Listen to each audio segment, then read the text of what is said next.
আমি নরমালি এইভাবে ইন্ট্রো করি না, কিন্তু আমি এখন ঝুলছি একটা গুহার 100 ফুট নিচে, যেটা মাটির নিচে 5 কিলোমিটার জুড়ে বিস্তৃত আছে।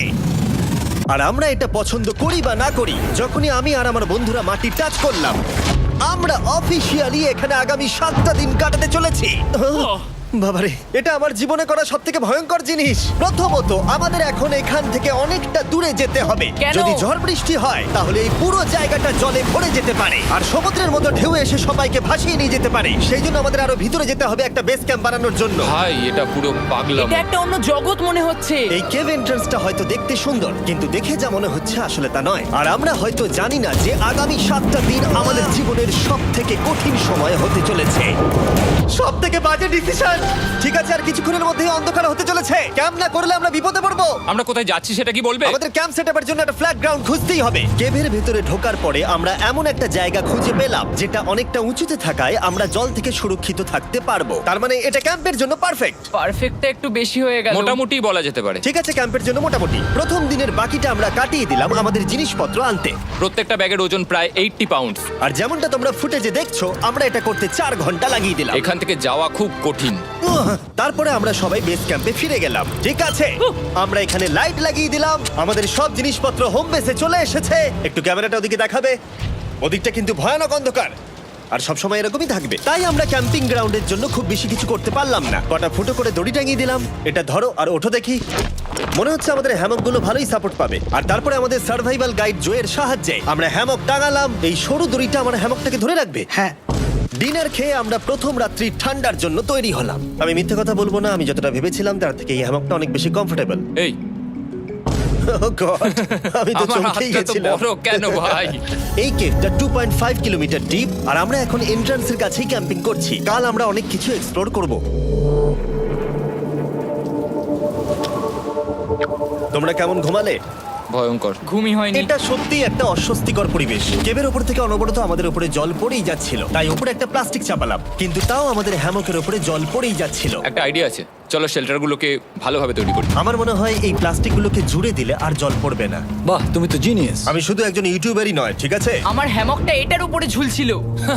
মানে দেখো, আমি আরেকটু হলে হ্যামক থেকে নেমে পড়ে যেতাম। আর আমরা সেই সময় এটা বুঝতেই পারিনি যে এই গর্তটা প্রায় 40 ফুট গভীর। তাই যখন আমি আর শন প্লাস্টিকগুলোকে জুড়ছিলাম, তখন ম্যাক আর কার্ল এই গর্তটা কতটা ভয়ঙ্কর সেটা দেখতে গেল। আমার হ্যামকটা দেখতে পাচ্ছো? ওখানে আমি ঘুমোচ্ছিলাম। এদিকটা দেখো। আর যেহেতু এই কেভে সব একই রকম দেখতে, তাই আমাদেরকে ফলো করা অনেকটাই কঠিন ছিল। এই ম্যাপে তোমরা আমাদের হোম বেস দেখতে পারবে, আর দেখতে পারবে ওরা ওখান থেকে কত দূরে হ্যাঁ, যাচ্ছে। এটা তো খুবই ভয়ঙ্কর। ভাই এটা পাগলামো। আর যখন ছেলেরা র্যান্ডমলি এক্সপ্লোর করছিল, তখন আমি আর শন ক্যাম্পে কাজ করছিলাম।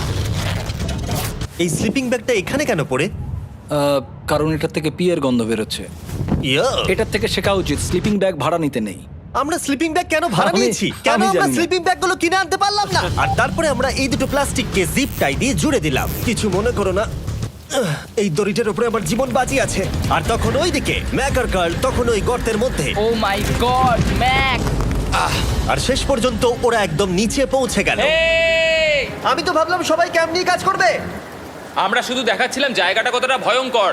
না পড়লেই হবে, তোমাদের স্কিল নেই। আচ্ছা ঠিক আছে। আর যদিও ওদের এবার ফিরে আসা উচিত ছিল, কিন্তু কাল আর ম্যাক এটা কতটা গভীর সেটা দেখানোর চেষ্টা করলো। ভাই এটা দেখতে দারুণ লাগছে। তুমি কি নদীটাকে পার করতে পারবে? কিন্তু ওরা এটা জানে না যে এই রিভারটা এই কেভের গোটাটাই জুড়ে আছে। তার মানে এর মধ্যেও আমাদের কিছুটা সময় কাটাতে হতেই পারে। ওই তো ওরা এসে গেছে। এসো। তোমরা রান্না করে রেখেছো তো? হ্যাঁ, রান্না করেছি। ঠিক বলেছ। একটা নতুন বাড়ি, ঠিক বলেছি তো? একদম। এখন আমাদের একটা ছাদ আছে। আর এটা তো দারুণ। জিমি রান্না বেশ ভালোই আর করেছে। আমরা আমাদের ফায়ার পিটটাকে এই সুন্দর জায়গাটাতে নিয়ে এসেছি। জায়গাটা কেমন? বেশ গরম। আরামদায়ক। এই পাথরগুলো গরমটাকে ধরে রাখবে এবং ওপর থেকে যে পি পড়ছে সেগুলোকে আটকে দেবে। ওটা পি নয়। তাহলে ওটাকে কি বলবো? যদি জানি না, হয়তো বৃষ্টির জল হবে বা না, এটা বৃষ্টি নয়, না, পাথর মানে ইয়ে তুমি- করছে। এই একটু উপরে দেখাও। তুমি মেঘ দেখতে পাচ্ছো? পাথর দেখা যাচ্ছে। এটা বৃষ্টি নয়, রক পি। Rock P. ঠিক আছে রক পি। ঠিক আছে, এটা রক পি। আর একটা শুকনো রাত ঘুমিয়ে কাটাবার পরে আমরা ঠিক করলাম জো আমাদের সার্ভাইভাল এক্সপার্ট, তাকে নিয়ে আমরা কেভের শেষ প্রান্ত অব্দি যাব।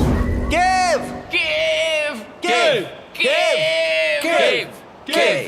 কেভ! দেখা যাক আমরা কেভের কতটা গভীরে যেতে পারি। তোমরা কিন্তু মনে রাখবে আমরা সবেমাত্র কেভের এন্ট্রান্সের দিকেই আছি, আর আমাদের ইচ্ছা এই কেভের শেষ প্রান্ত অব্দি যাওয়া, অবশ্যই না মরে গিয়ে। ও মাই গড, এটা তো খুবই স্টিফ। আরে এটা তো সবে শুরু। আমরা কেভের আরো গভীরে এসেছি। তোমরা সবাই সাবধানে আসবে। এটা খুবই ছোট জায়গা, আমার মনে হয় না এখান থেকে আমি যেতে পারবো। কেভ এক্সপ্লোরের ইন্টারেস্টিং জিনিসটা হলো যা হোক করে আমাদের এই ছোট্ট ফাঁকগুলোর মধ্য দিয়ে এগিয়ে যেতে হবে। ও মাই গড, খুব ছোট জায়গা। আর তারপরেই খুব বড় একটা জায়গা আসবে, সেটা এতটাই বড় যে কিছু না দেখতে পাওয়ার জন্য এটা করতে হলো। ও মাই গড! এবার আমি সব দেখতে পাচ্ছি, এটা দুর্দান্ত। এটার তো অনেক আলো। ভাই জায়গাটা কতটা সুন্দর দেখো। বাপরে কি আলো, আমি তো তাকাতেই পারছি না। আমি তো অন্ধ হয়ে যাব মনে হচ্ছে। এ বাবা, এটা কি হলো? আমরা বোধহয় ঠিক মতো এটাকে ব্যবহার করতে জানতামই না। চলো এগিয়ে যাই। আর তাই আমরা এগোতে থাকলাম। এই যে এই জায়গাগুলো, এগুলো খুব ভালো ধরার এখানে? জায়গা। এগুলো ধরে এখান থেকে পা ঘুরিয়ে চলে আসতে পারবে। এইভাবে কি? হ্যাঁ, একদম পারফেক্ট। জো সব থেকে ভালো কেভ গাইড। এভাবে কেউ গাইড করতে পারবে না। ঠিক আছে, এইবার ব্যাপারটা ইন্টারেস্টিং হবে। কি? এটা কি? এখান থেকে আমাদের ওয়েট শুট পরে সাঁতার কেটে যেতে হবে। গতকাল ম্যাক আর কার্ল এটা নিয়ে মজা করছিল, কিন্তু এই কেভে আমাদের পরের অ্যাডভেঞ্চারটা ছিল একটা প্রায় জমে যাওয়া নদীর মধ্যে। ও মাই গড!